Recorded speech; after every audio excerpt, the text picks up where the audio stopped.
رمضان المبارک قریب آ گیا ہے، لیکن عجیب بات ہے نا کہ رمضان آنے سے قبل بھی لوگ غافل ہو جاتے ہیں. یعنی وہ سارے کام جو رمضان میں نہیں ہونے چاہیے وہ ہوتے ہیں.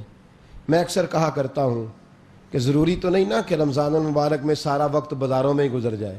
کپڑے رمضان سے پہلے بھی خریدے جا سکتے ہیں، رمضان سے پہلے سلوائے بھی جا سکتے ہیں، جوتے رمضان سے پہلے بھی آ سکتے ہیں. مطلب سارا رمضان کیا اسی کام؟ آپ حیران ہوں گے کہ کپڑوں والا بھی نمازیں کم پڑھتا ہے، وہ کہتا ہے راشین دنوں میں ہے، اور کریانے والا بھی کہتا ہے راشین دنوں میں ہے، اور کولڈ ڈرنک بیچنے والا بھی کہتا ہے راشین ہی دنوں میں، اور درزی بھی کہتا ہے میں تو کئی تراویحیں نہیں پڑھ سکتا اس لیے کہ بڑے لوگوں کا کام دینا ہے. کیوں نہیں ہم چیزوں کو سمجھتے؟ جو کام بڑے پہلے کرنے کے ہیں ان کو پہلے کریں. یہ تو غافل لوگ ہیں کہ جو وقت دیکھیں نا، اگر خیرات بانٹ رہی ہو تو لینے والا ہی سو جائے، اسے کچھ ملے گا؟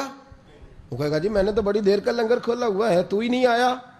تو رمضان میں تو خدا کی رحمت کا دروازہ کھلتا ہے، لیکن جس کو موقع ہی نہ ملے، جس کا ٹائم ہی بازاروں کی نظر ہو جائے، جو کسی اور چکر میں پڑا رہے، اپنی غفلت کی پٹیاں اتاریں، زندگی غافلوں کی طرح نہ گزاریں.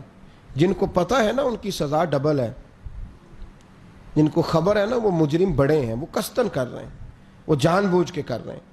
اپنی زندگی کے ان سارے معاملات کا جائزہ لیں جن معاملات میں اصطلاحات کی ضرورت ہے.